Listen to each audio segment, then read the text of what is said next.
Welcome to the Her Story Circle podcast, the podcast that brings you the extraordinary tales of everyday women who are changing the world.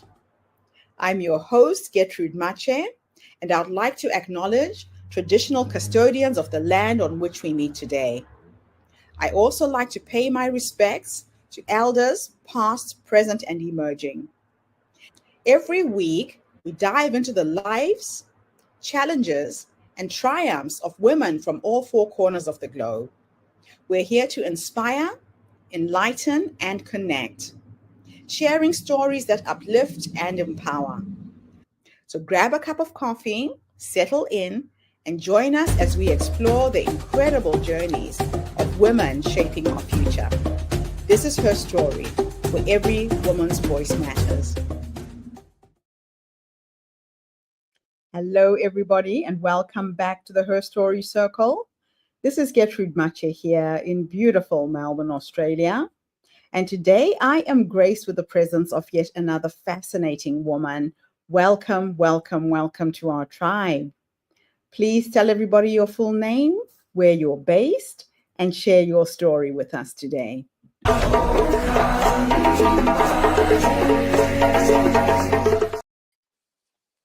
Hello there. My name is Sonya Sigler, and I live in Vancouver, Washington. And I moved here after spending about 40 years in Silicon Valley in California. And my story is about equality and equity. And I'm going to share a story with you when I first learned that. And I was young, and I took my shirt off, and I learned the rules of power. It was about 95 degrees outside, and on the playground, you could see the wavy lines of heat just hovering over the blacktop, and the boys were all taking off their shirts because it was so hot, and I did too. And within a few seconds, my teacher, and I've never seen her run so fast, she sprinted onto the playground and said, "Young lady, you put your shirt right back on." And I was like, "Wait, why?" And as I was hauled off to the principal's office, I kind of wailed, "Why aren't Carl and Jeff getting in trouble too?" And looking back at that day, I I think I learned as I waited in the principal's office for what seemed like forever for my mom to come get me from work. I learned that girls have to play by rules we never agreed to. And that was one of the first times I really understood that power and permission were connected and that girls were taught to wait for both. And I think I began to notice the quiet rules, girls are taught. Don't be too loud, don't be too ambitious, or exactly like in the Barbie movie monologue, confident but not too confident. I remember as a kid being shocked when my dad said, "Don't display your ribbons or trophies." And I was like, again, why? Why not? I didn't understand. And those messages that kind of went along with his admonition, don't stand out, don't tout your achievements. I feel like, as girls, we're kind of told we can be anything we want to be, but then we don't tell them that the rules are different for them, that we have to learn those things the hard way, which I would say I learned that hard way during my 30 years as a lawyer in Silicon Valley, like being labeled aggressive instead of assertive, or my personal favorite, "You're intimidating." I didn't really understand that. Why would people think I'm intimidating? And now, as I coach women leaders, I see brilliant women waiting for promotions or waiting for permission to go for what they want, to speak up, to get that title, ask for that raise. And I really hate seeing brilliant, capable women, not wanting to seem pushy or too aggressive. Um, I realized, and I guess I'd been an attorney for about a decade, that I was still trying to prove my worth, and not in a good way. I was dressing in suits that made me look like all the men in the room. I wasn't speaking up in meetings, even though I knew what I was talking about. And I, I just, God, I even, what was worse was I parroted back my boss's words to sound more powerful. God, how pathetic was that? And it wasn't really until I hired a color consultant, and this was a woman named Mary Lou Manlove. And I know, ironic. Um, that I realized that I'd been hiding behind this armor and I was dressing for survival, not standing in my own power. And she helped me go through my entire closet and find what fits me and not trying to fit into some um, male dominated version of me. Um, I wore dresses instead of flannel shirts and jeans and steel-toed boots because I had three boys who were crawling all over me. I really shifted to colors that fit me. I shifted to dresses, which were more flattering. I shifted from really trying to fit in to owning my own voice and my own value. And now I really help women do the same. And what I learned through this whole transition is equality begins the moment a woman knows her worth. And having Mary Lou come and go through my closet, I really could own who I was and wear things that fit me. And it's not just about the clothes, it's about feeling comfortable in my own skin. And what I learned through this whole transformation is equality begins the moment a woman knows her worth. It's not about fairness, it's about freedom. It's the freedom to show up fully as yourself. And that women don't need fixing. They just need to see and own their value. And that confidence comes from that clarity and that knowing what you bring to the table and standing in your own power unapologetically. And the simplified message I want everyone who's listening to hear, and I write about this in my book, Welcome to the Next Level, is you need to know your value, own your value, and share your value. So know it, own it, and share it. And I'll just tell you about one of my clients, and I'll call her Jessie. She was senior counsel at a tech company.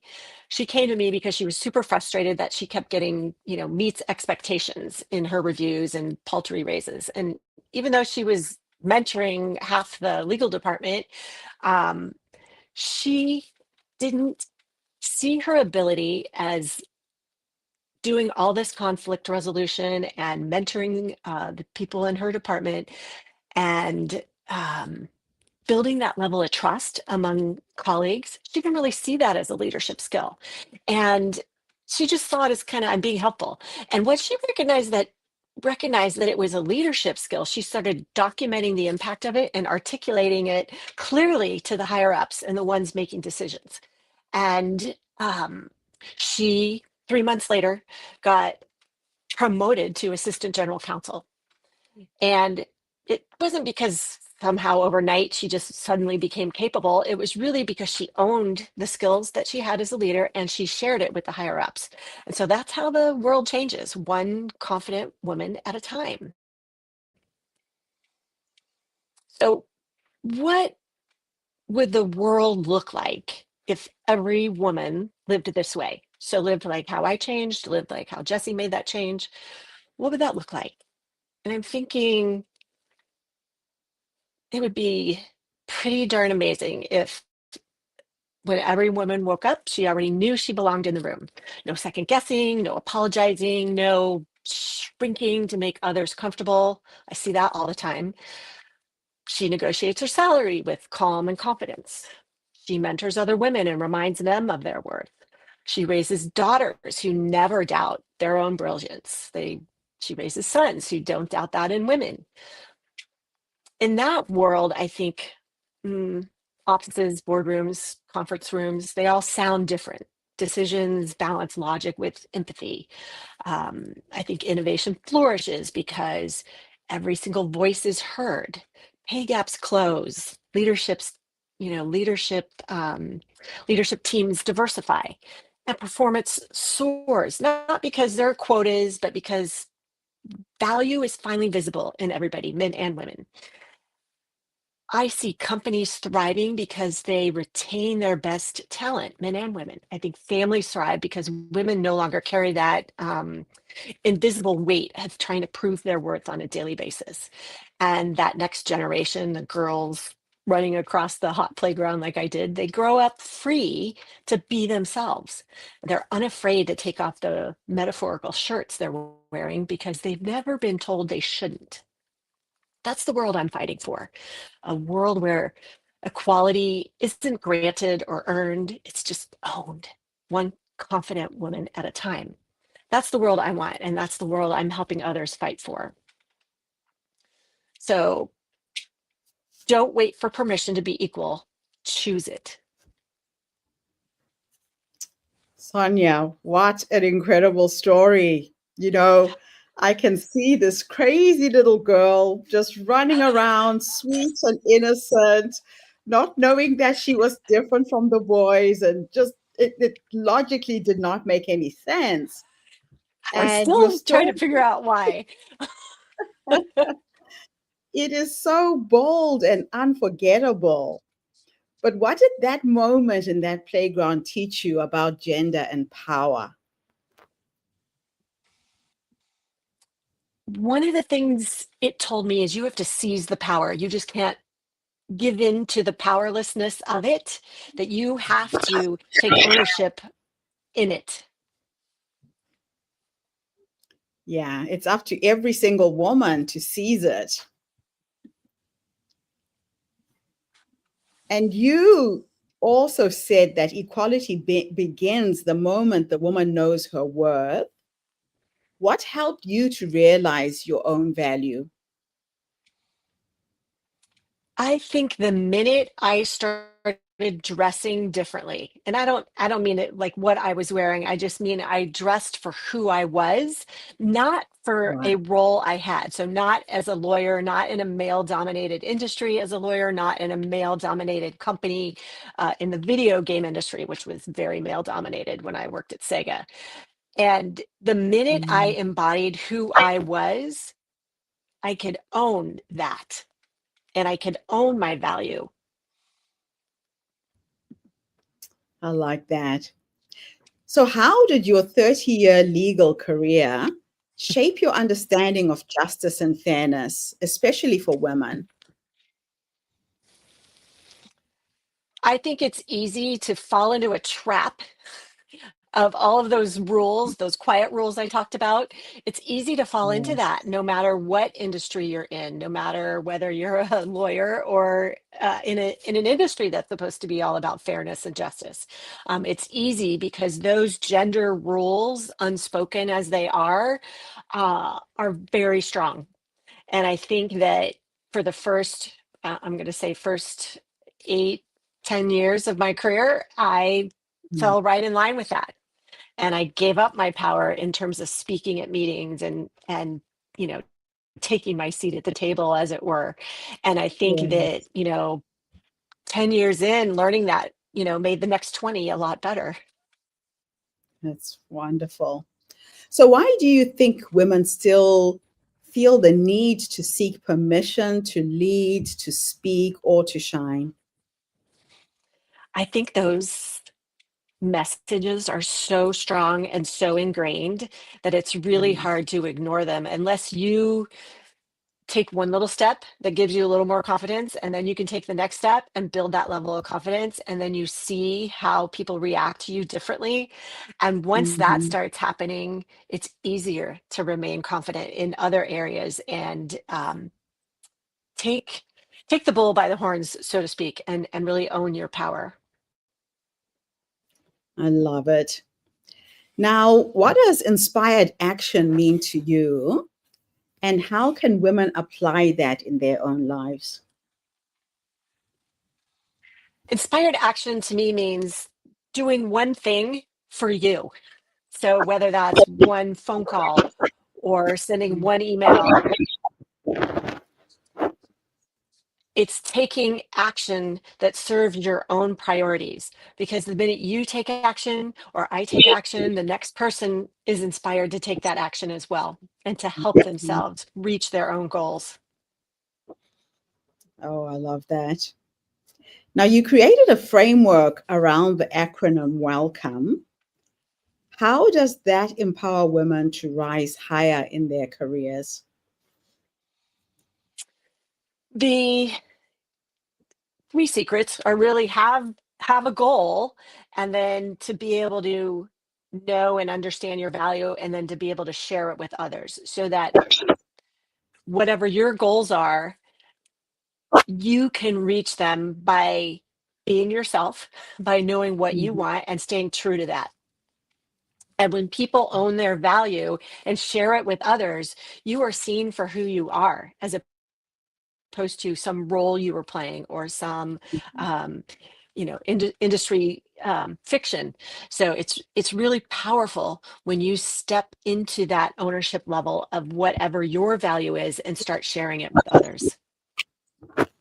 And can you share a time when you helped another woman see her own brilliance and what changed for her afterwards? Yeah, I'll just extol on Jessie's example.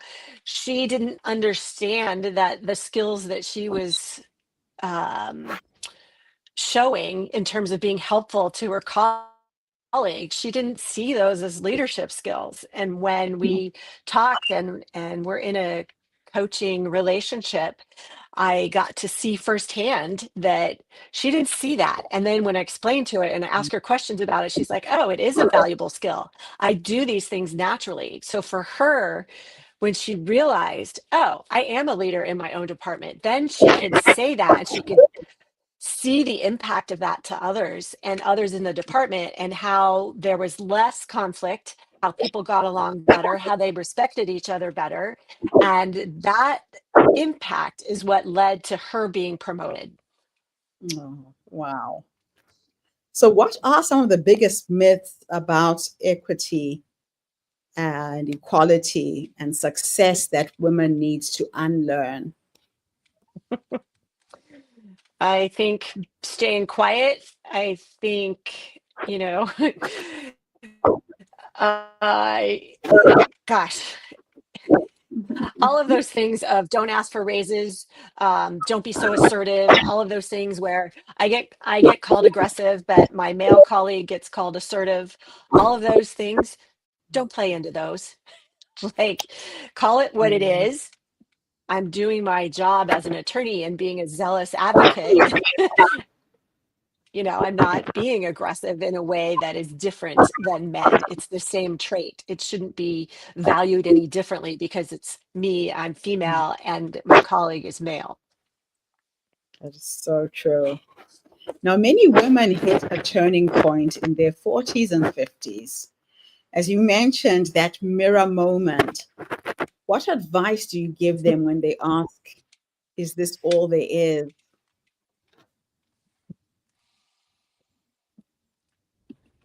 I think when women start asking themselves, is this all there is? Am I going to do this? Am I going to, if my kids have left the nest, so to speak, is this all I'm going to be doing? I'm going to do the same job for another 10, 15, 20 years. And I think they start looking at, I've served everybody else.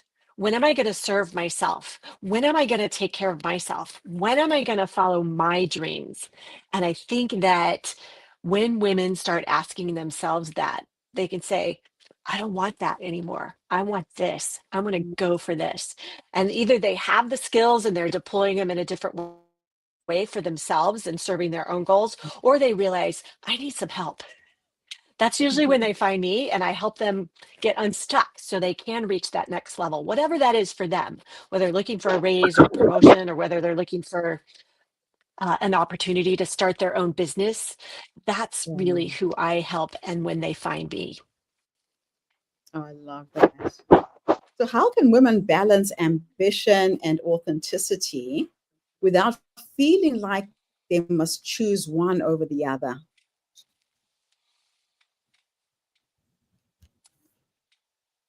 I think at the end of the day, if you are true to yourself and you understand what your values are, like I value integrity, I value fairness, I value justice.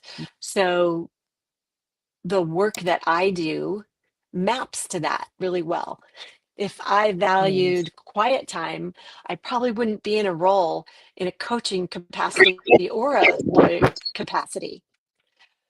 So when you can match those and it's in alignment, I think that's really where you can shine. And that authenticity serves you best.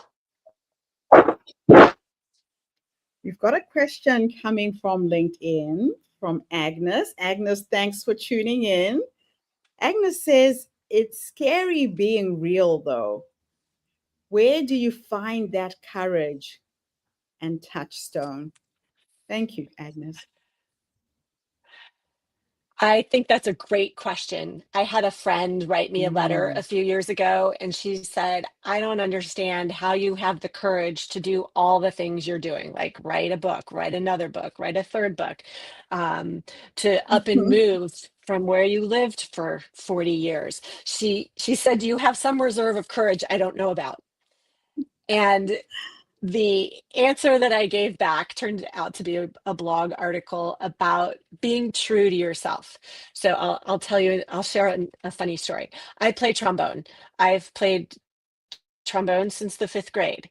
And some people will tell you it's not a ladylike instrument. Well, I don't really care that they consider it ladylike or not ladylike. I have a talent for it and I want to be a professional musician. And so I put all of my effort into being the best I could be at that. And so what I wanted was more important than what anybody else thought about it. So Yeah. what will the neighbors think, or what will, my spouse think, or what will my family think? Those things never are more important than what I think. And Yeah. once you do that, you find the courage to do the things you want. So yes, it can Yes. be scary. So yes, the first time you speak up for yourself can be scary. And then you'll realize the world didn't end, and that, wow, I did make progress. I did get what I wanted. So that's, I would say, baby steps if it's uncomfortable. Um, but use the one little level of courage and then take the next step. So, what role do men play in this conversation about equality and redefining power?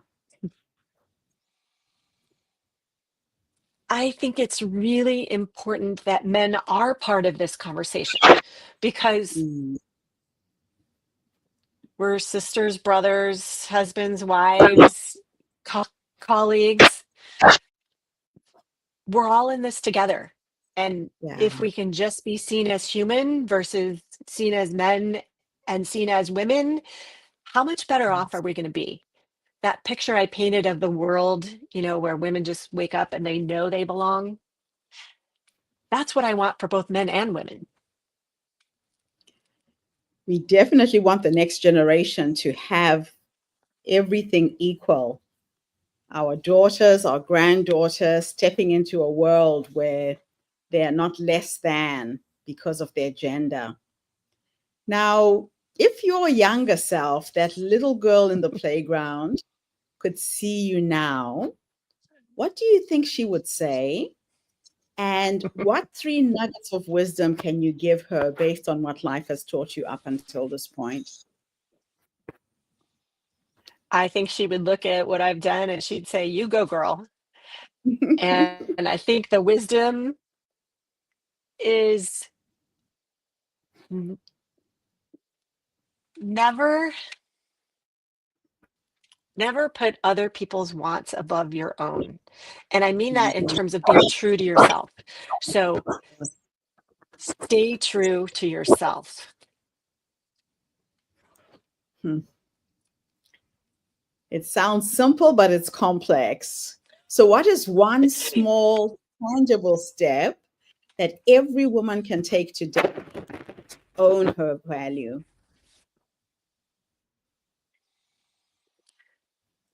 I think each woman can ask herself, is this what I really want? Mm, Every day, day in and day out. Is this what I want? Or is this some expectation someone else has for me? Is this right. what I want? Hmm. And if it's not, make a change, do I something think it's about it. important. Exactly. I think it's really important to say, if it's not what I want, is it something my spouse wants, or something my kids want, or something my boss wants? And is it Yes. something I'm doing as part of a role that I have, or is it something I'm doing as part of a, a job that I have? And do I need to do something differently? And I'll give you Mhm. an example. I have been on 4 boards for the last 3 years. And I looked at one of them and I'm like, these meetings irritate me. So this is probably not a board I should be on any longer when my term ends, because because when that starts to come to fruition, why am I doing this? Do I still need to be doing this? Yeah. Is this something I want? It was when I said yes to the position, but as time went Yeah. on, it was no longer something I wanted. So that was, as my friend Grace would say, that was of your own doing. So, but that question, is this what I want? If you keep asking yourself about something, especially if it's, causing Yeah. friction or irritating you, then you'll get a real answer in there. And then you can decide to make a change or not. Oh, I love it. Now, I know you've mentored and coached countless women. What patterns do you see repeating across generations when it comes to women undervaluing themselves? That's a powerful question. I see across the generations people not understanding their worth, and then that leads them to not ask for raises, not go for a promotion, not ask for the project that they really want to work on. So it keeps Mm, them at a lower level, and it keeps them from earning what they're worth. And yeah. that drives me bonkers. I really want people to earn what they're worth. I want them to be paid what they're worth. And when I talk about knowing your value and owning it, that means if you're owning your value, you never give in to someone paying you less than you're worth. And is that scary? Like the question? Yes, it is, because you have to ask, you have to go for what you want. And knowing that you're worth what you're asking to be paid for also means you need to be able to walk away or willing to walk away. And not every woman is willing to do that, You but we know, should I be. read a book once. I can't even remember the title of the book, but it was a quote that came in my head the day that I quit my job and went into business. And the quote said something like, when a man pays you a salary, you're being told how much you're worth and you're accepting it. So again, it falls back on us as women to decide, what is my value? Can I do better than this? Am I going to take this, or am I going to move so that I can reach my full potential? So we have to take full responsibility for where we're at, right? I think one of those quiet rules we were taught or somewhere got lodged in our brain was don't rock the boat. Just keep going. Don't rock the boat. And I think that message never got through to me for whatever reason. I was never willing to accept crappy behavior or pay or whatever. And so I Yeah. always would ask for more. I would always ask for more vacation, whatever it is, more stock options, because I know what I'm bringing to the table. I know what brilliance I am bringing to the table. And so once you know that and you're confident in it, then you can ask for what you're worth. And Mm, it gets easier the more you do it. So you got to yeah. start somewhere. Yeah. It's like a muscle. The more you do it, the stronger it gets, and the stronger it gets, the more you do it. So in the beginning, Exactly. it's difficult, icky, but you just have to keep going.